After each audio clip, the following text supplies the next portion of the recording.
Hola, yo soy Yaren y quiero darte la bienvenida a este episodio número 4 de Cuente Cosas. Estamos en esta serie especial devolviendo a la esencia de la Navidad, que es Cristo. En el episodio anterior vimos cómo Juan el Bautista preparó el camino del Señor. Vimos también que el arrepentimiento abre el corazón, que Jesús fue bautizado, afirmado como Hijo amado y revelado como el Hijo de Dios, pero también como el Hijo del Hombre.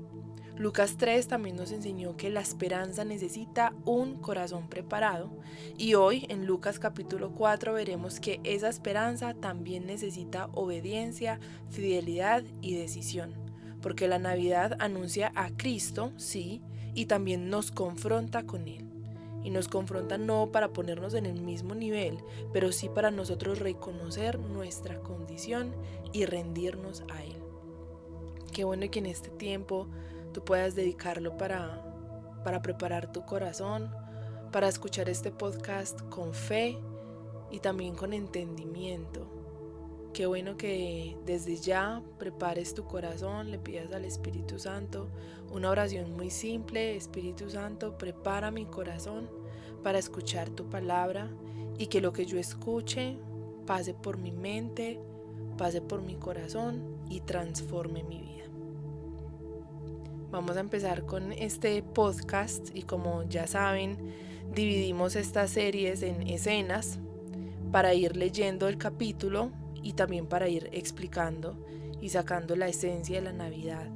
Desde el Génesis hasta el Apocalipsis se habla de Cristo Jesús, y aquí lo estamos viendo de manera más tangible en la vida de Jesús que narra Lucas.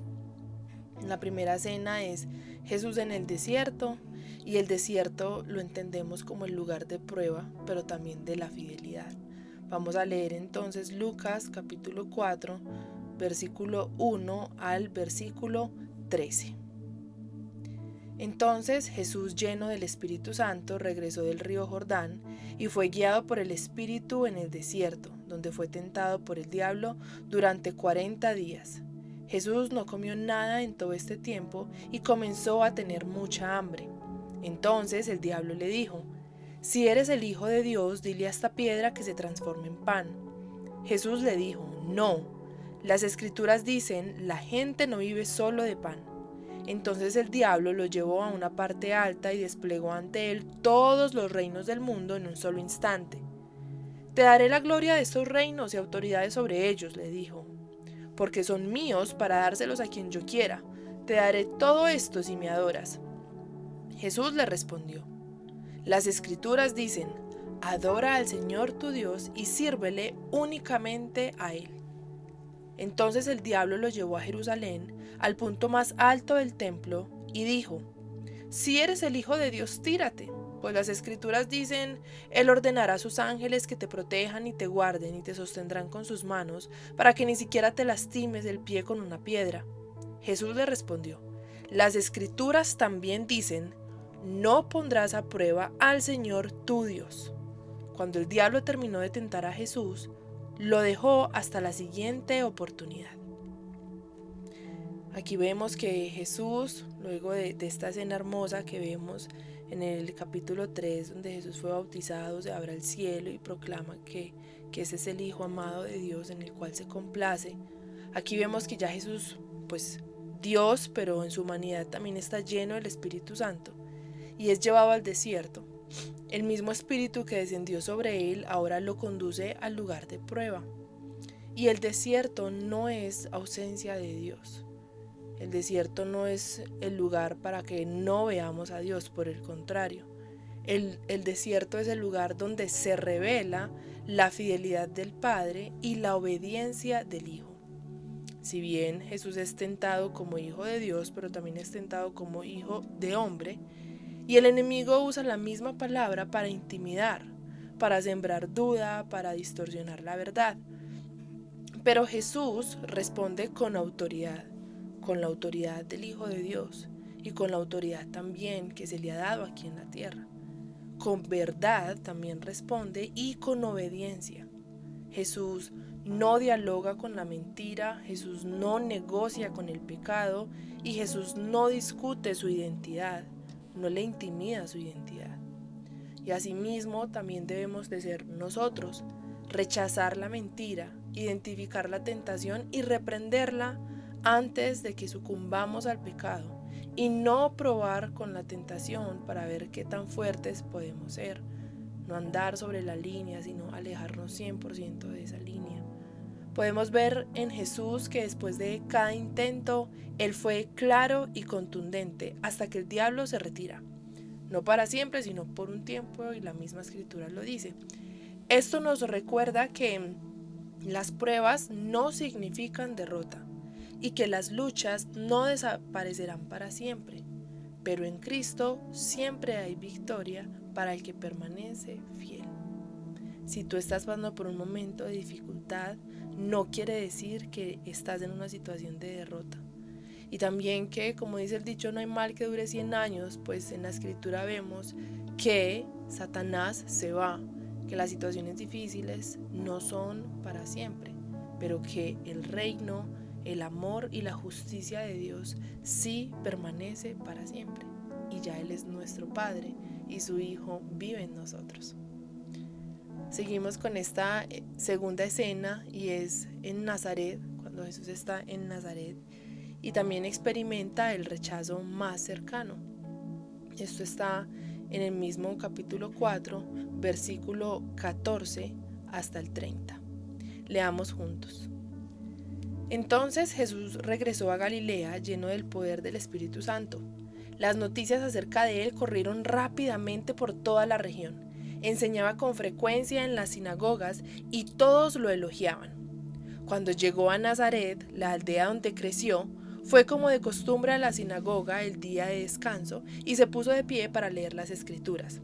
Le dieron el rollo del profeta Isaías. Jesús lo desenrolló y encontró el lugar donde está escrito lo siguiente: El Espíritu del Señor está sobre mí, porque me ha ungido para llevar la buena noticia a los pobres. Me ha enviado a proclamar que los cautivos serán liberados, que los ciegos verán, que los oprimidos serán puestos en libertad, y que ha llegado el tiempo del favor del Señor. Lo enrolló de nuevo, se lo entregó al ayudante y se sentó. Todas las miradas en la sinagoga se fijaron en él. Después Jesús comenzó a hablarles. La escritura que acaban de oír se ha cumplido este mismo día. Todos hablaban bien de él y estaban asombrados de la gracia con la que le salían las palabras de su boca. ¿Cómo puede ser?, preguntaban. ¿No es este el hijo de José? Entonces Jesús les dijo: seguramente ustedes me citarán el proverbio que dice: médico, cúrate a ti mismo, para decirme: haz milagros aquí en tu propio pueblo como los hiciste en Capernaum. Pero les digo la verdad, ningún profeta es aceptado en su propio pueblo. Sin duda, había muchas viudas necesitadas en Israel en el tiempo de Elías, cuando los cielos se cerraron por 3 años y medio y un hambre terrible devastó la tierra. Sin embargo, Elías no fue enviado a ninguna de ellas. En cambio, lo enviaron a una extranjera, a una viuda de Serepta, la tierra de Sidón. También muchas personas en Israel tenían lepra en el tiempo del profeta Eliseo, pero el único sanado fue Naamán, un sirio. Al oír eso, la gente de la sinagoga se puso furiosa. Se levantaron de un salto, lo atacaron y lo llevaron a la fuerza hasta el borde del cerro sobre el cual estaba construida la ciudad. Querían arrojarlo por el precipicio, pero él pasó en medio de la multitud y siguió su camino. Aquí vemos que Jesús regresa a Nazaret, el lugar donde creció, donde todos lo conocían como el hijo de José, como el carpintero. Y quizás también por eso se sorprendían de la gracia con la que hablaban, porque podían pensar: pero es el hijo de un carpintero, un humilde, un sencillo hombre, ¿cómo puede hablar con tanta gracia, con tanto dominio y sobre todo con tanta autoridad? Probablemente allí en Nazaret estaban parientes, vecinos, amigos de infancia. Y el rechazo más doloroso a veces en nuestra vida viene de las personas que están más cerca, no precisamente de los que viven lejos. Esto hace que también nosotros nos identifiquemos con Jesús. Puede que las heridas de abandono o rechazo que hayamos tenido vengan de las personas que más hemos amado. Y Jesús también entiende eso. Jesús lee en la sinagoga la profecía de Isaías, donde dice que el Espíritu del Señor está sobre mí, y luego dice algo que lo cambia todo, y es: hoy se ha cumplido esta escritura delante de vosotros. Jesús no toma por sorpresa a nadie, confronta. ¿Con qué? Con la verdad. Porque la verdad, cuando no es bien recibida, duele. Y eso era lo que le pasaba a estas personas que estaban escuchando este mensaje. Sabían que esa era la verdad, pero se rehusaban a creerlo, y eso les dolía, les confrontaba. Y él hace también la comparación, diciendo que nadie es profeta en su propia tierra, recordando a Elías y a Eliseo, que fueron profetas enviados a bendecir personas que eran extranjeras, que no pertenecían al pueblo de Israel. Y no porque Dios rechazara a su pueblo, sino porque su pueblo rechazó la verdad. Nazaret, en este contexto, no estaban listos para aceptar al Mesías que conocían demasiado bien. Les parecería sorprendente que un niño que vieron nacer, crecer en los brazos de su mamá y de su papá terrenales, haciendo mandados, quizás trabajando como carpinteros, les parecía increíble ver que ese niño ahora era un varón de Dios que hablaba con autoridad, con dominio, con poder, y que se atrevía a decir que la verdad ya había llegado y que ya habían visto cumplida esa promesa de Isaías, y se rehusaban a creerlo porque conocían a este hombre desde su niñez. Y aquí va una pregunta que me he hecho y que yo ahora te hago a ti, y es: ¿tienes tú tu corazón dispuesto a recibir la verdad? Recordemos que esa verdad es Cristo. ¿Tienes tú la disposición, la actitud y la rendición de recibir a Cristo? Porque siempre vamos a poder escoger entre recibir o rechazar. Aquí se nos presenta una verdad profunda, y es que Dios ofrece salvación, pero también respeta nuestra libertad. Hoy tú tienes el mensaje de la Navidad, y es que Cristo ha venido a reconciliar a la humanidad con Dios. Pero también siempre vas a tener una decisión. Podemos ser como los de Nazaret, que le rechazaron, incluso que se vieron tan amenazados que querían acabar con su vida, o como los gentiles que le recibieron, porque al Jesús ser rechazado en su tierra, pues se expande también su ministerio, lo cual hace parte del propósito de Dios. No fue que ese era el plan B, no, ese siempre fue el propósito de Dios. Y Dios en su gran bondad también nos deja elegir. La Navidad entonces es esa esperanza para el que cree y también para el que decide recibir a Jesús. Yo siempre he pensado que una cosa es decir que creemos en Dios y otra cosa es decir que vivimos en esa fe en Dios, en esa fe en el Hijo de Dios. Creer en Dios es creer en el Hijo, creer en el Hijo es creer en Dios. Vamos con esta siguiente escena, y es donde vemos cómo la verdad avanza, aunque a veces incomode también. Y vamos a verlo en Lucas capítulo 4, versículo 28 al 30. Al oír esto, la gente de la sinagoga se puso furiosa, se levantaron de un salto, lo atacaron y lo llevaron a la fuerza hasta el borde del cerro sobre el cual estaba construida la ciudad. Querían arrojarlo por el precipicio, pero él pasó por en medio de la multitud y siguió su camino. Esto ya lo habíamos leído hace unos minutos, pero lo voy a resaltar porque aquí la verdad fue tan contundente que quisieron arrojar a Jesús por un precipicio.